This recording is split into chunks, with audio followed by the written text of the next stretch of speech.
Welcome to the Deep Dive, where your curiosity fuels our exploration. You send us the sources, and we navigate them to bring you the core insights. Yeah, we dive right in. Today, we're diving into a book that has sparked a lot of conversation about men and relationships. Robert Glover's No More Mr. Nice Guy. Exactly. One of our listeners sent in the audiobook transcript for this one, and our goal really is to unpack the key ideas Glover presents. Find those aha moments, right? Find those moments that make you think, okay, that makes sense, and just give you a clear understanding of his whole perspective on this pattern he describes. Okay, so let's get right into it. Glover introduces this idea, the nice guy syndrome. What exactly is that? Well, in essence, it describes men who've been conditioned, often from, pretty young, Right. to believe that the path to happiness, love, success, all of it lies in constantly seeking approval. Approval from others. Yeah, seeking approval, avoiding any kind of conflict, and just being consistently good, giving, caring.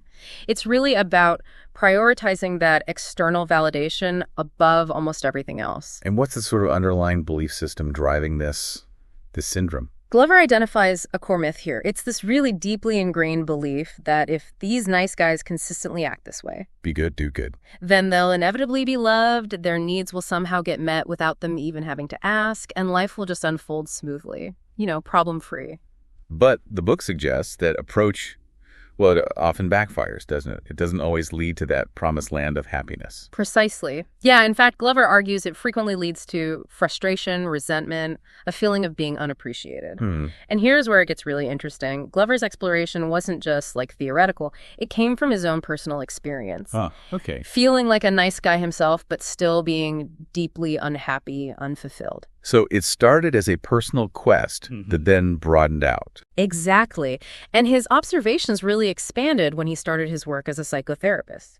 He began seeing this recurring pattern in so many of his male clients. What kind of pattern? This constant need to please others, the act of giving, but with these sort of hidden expectations of getting something back. Right, the giving to get. Yeah, an almost compulsive urge to fix other people's problems, a really strong aversion to any form of conflict, this relentless pursuit of approval, and a tendency to hide anything they saw as a flaw or a mistake. Okay. And from that, the book's mission sort of emerged to help these men break free. Exactly. Break free from this cycle of seeking external validation and start taking ownership of their own desires, their own needs and relationships, sex, life in general. It's really rooted in Glover's own recovery and his work with just countless men dealing with these patterns. It's interesting you mentioned it's focused on men, but I gather women find it insightful too. Oh, absolutely. What's fascinating is that resonance with women. Many have shared that it offers really valuable insights into understanding maybe their partner's behaviors. If they exhibit these nice guy tendencies.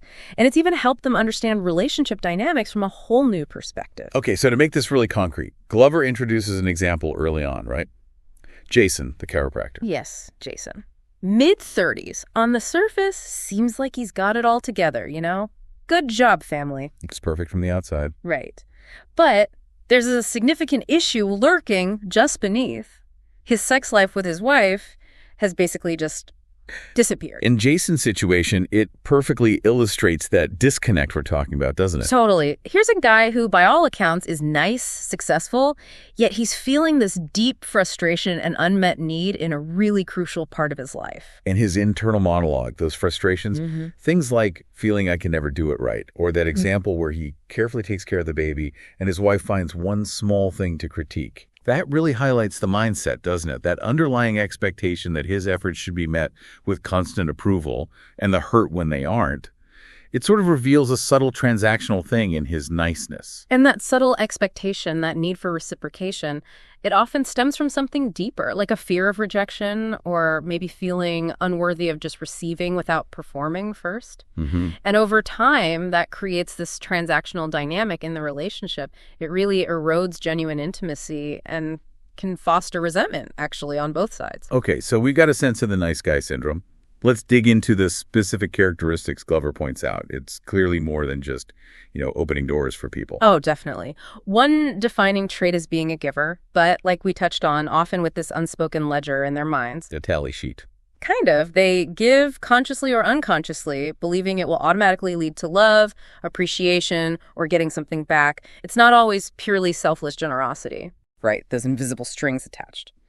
Then you have the fixers and caretakers, the ones who feel compelled to jump in, solve other people's problems, even when nobody asked them to. Exactly. It's almost like their sense of worth is tied up in being needed, in fixing things. Yeah. And this often links into that relentless seeking of approval, especially from women, he notes.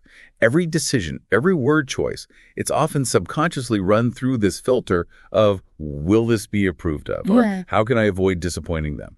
And the conflict avoidance seems huge. Like, nice guys will often go to incredible lengths to keep the peace right, even if it means swallowing their own feelings or needs. Which then logically leads to another key thing, this strong belief they must hide any perceived flaws or mistakes. Why? What's the fear? There's this deep-seated fear that if their imperfections get revealed, they'll face anger or shame or even abandonment. And this isn't just like regular guilt about messing up. No, it's often tied to a deeper feeling of being inherently flawed or unlovable, maybe stemming from way back in childhood. And these nice guy behaviors become a way to kind of compensate for that internal feeling of inadequacy. Wow. So it's like constantly trying to present this perfect image. Glover also talks about this quest for the right way to do things. This belief that if they just find the magic formula. Yeah, like there's a secret code to a perfectly happy, problem-free life. You can think of that quest for the right way as kind of a manifestation of wanting control and predictability in a world that's just not always like that. Yeah, inherently uncertain. Exactly. And then we see the repression of feelings. Instead of actually feeling their emotions fully, anger, sadness, whatever nice guys often analyze them, they try to stay rational, even keeled. Why? Because strong emotions are seen as potentially disruptive or messy or just not nice. That fits with the conflict avoidance and hiding flaws. Showing strong emotion could feel vulnerable, maybe even confrontational. Precisely. Glover also points out that many nice guys consciously try to be the total opposite of their fathers. Oh, interesting. How so?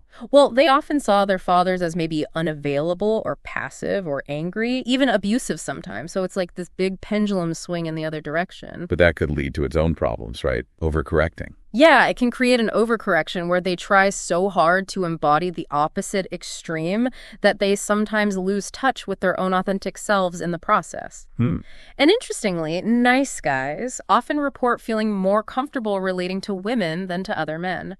Glover suggests this might go back to childhood conditioning, maybe a lack of positive male role models, or just not developing those healthy male friendships. And it seems like all of this circles back to a real difficulty in prioritizing their own needs, this belief that putting yourself first is selfish. Absolutely. That true value lies in constantly putting others ahead.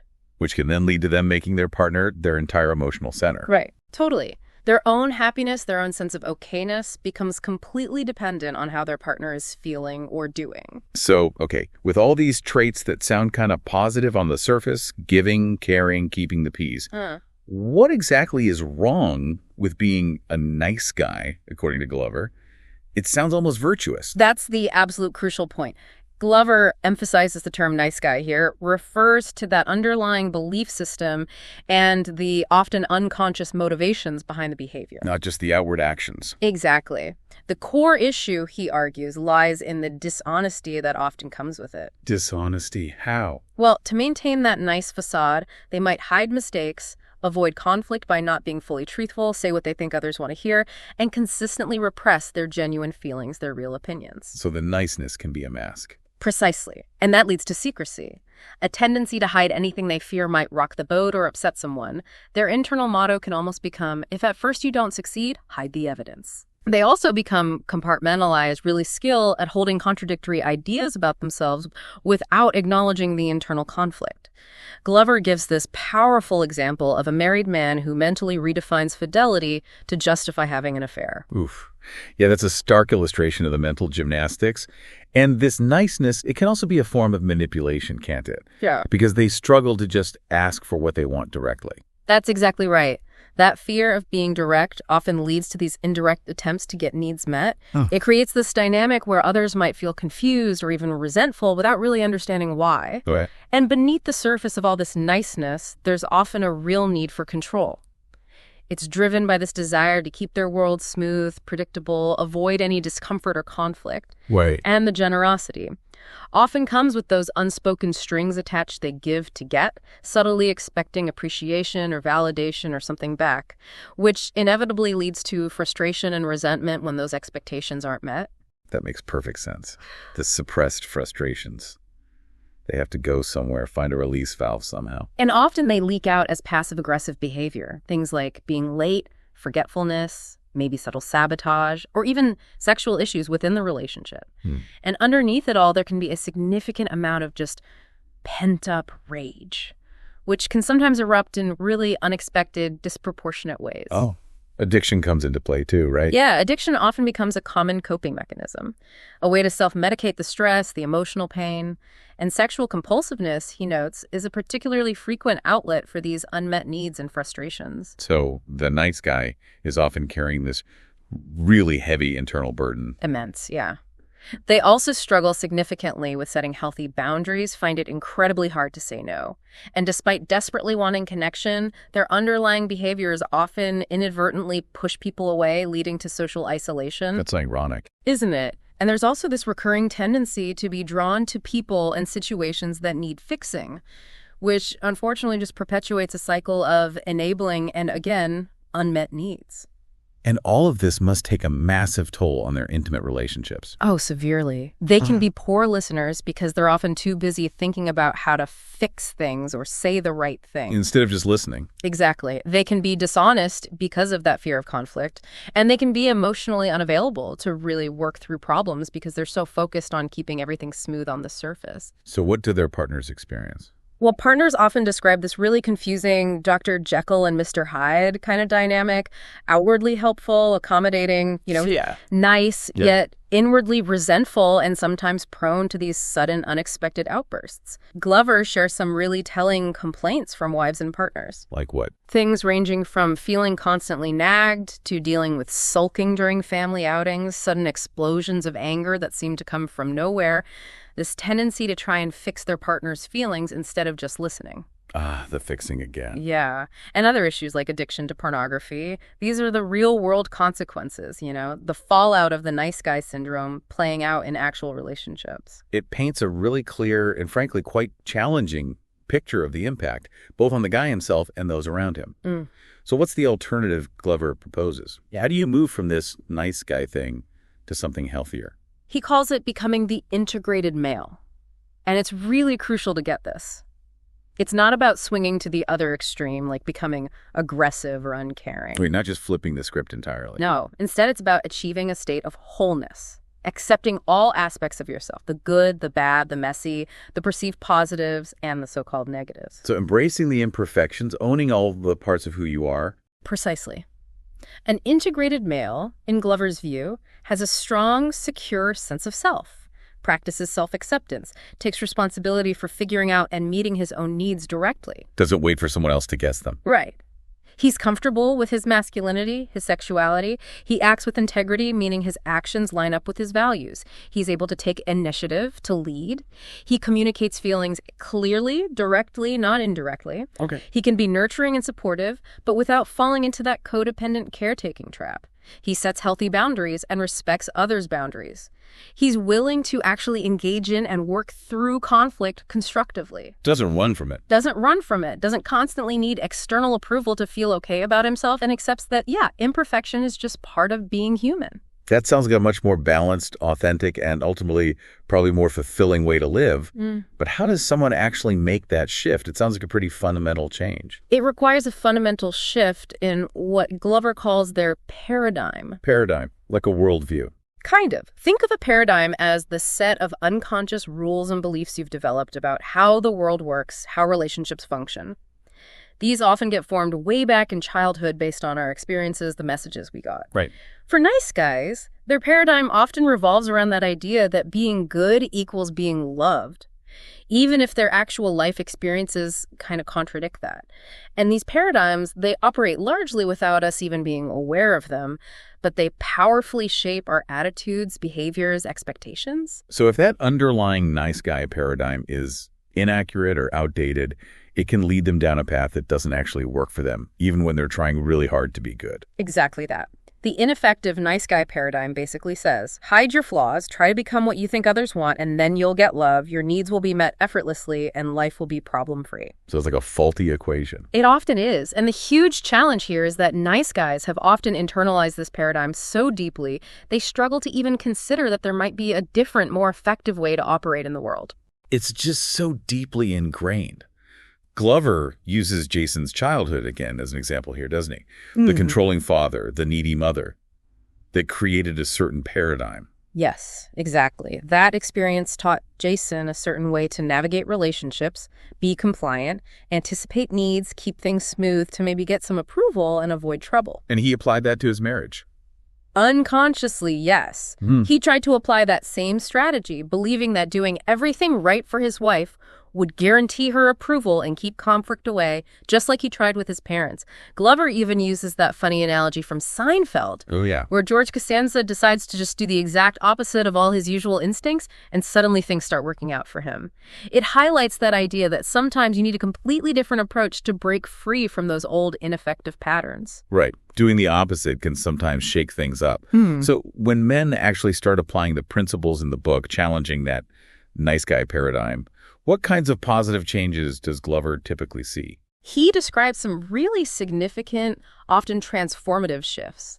Men start to cultivate genuine self-acceptance. They learn to see mistakes not as catastrophes to be hidden, but as opportunities for growth. That's huge. It is. They begin to detach from needing constant external validation. They develop more authentic, intimate relationships built on honesty and mutual respect. They learn to prioritize their own needs in a healthy, assertive way, not selfishly, but appropriately. Okay. They give more freely without expecting a specific payback. They start facing their fears instead of running from them. They develop a stronger sense of personal integrity, learn to set and maintain healthy boundaries. That boundary piece seems key. It's massive. Yeah. They also build meaningful connections with other men, foster healthier, more balanced relationships with women, express feelings openly and honestly, deal with problems directly instead of letting resentment simmer. Wow. And often experience a much more satisfying and fulfilling sex life. Ultimately, finding a greater sense of peace and contentment with just the inherent complexities of life. Those are some really profound and positive outcomes. Now, the book must offer some practical steps, right, for starting this transformation.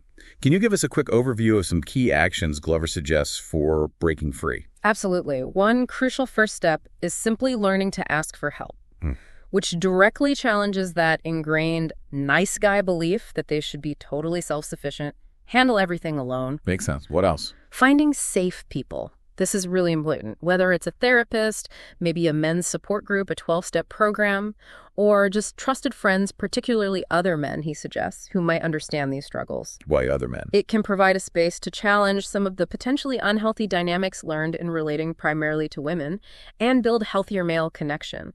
It creates a supportive environment where they can start to reveal their true selves, maybe get some honest feedback without the usual nice guy filters. And the book itself has activities, right? The breaking free activities. Yes, they're integrated throughout. And they are really significant. These activities are specifically designed to help facilitate those necessary paradigm shifts. Yeah, do they do that? By helping men understand the origins of their nice guy conditioning, where these beliefs came from, and then consciously start replacing those outdated, ineffective beliefs with more accurate, empowering ones. Okay. But it's vital to recognize, as Glover really emphasizes, this isn't just about making a few minor tweaks. It's often a radical challenge to the entire nice guy belief system that's been running the show for years, maybe decades. And listeners should probably understand that this process, this change, it can have a pretty significant impact on their current relationships, right? Absolutely. Some relationships might deepen, become much healthier as honesty increases. While others might naturally evolve or even end as the old dynamics shift and maybe aren't sustainable anymore. Yeah, the equilibrium gets disrupted. Exactly. As the nice guy changes his patterns, the whole system has to readjust. Glover also digs into the fundamental reasons why nice guys develop this tendency to hide parts of themselves in the first place. And what's the root cause, generally? It often stems from this deep-seated feeling of not being inherently safe or acceptable just as they are. usually rooted in early messages they picked up from family, from the world around them. The fear of abandonment must play a big role there, especially from childhood. It's a core driver, definitely. As kids, we're totally dependent, right? So the fear of abandonment is primal, powerful.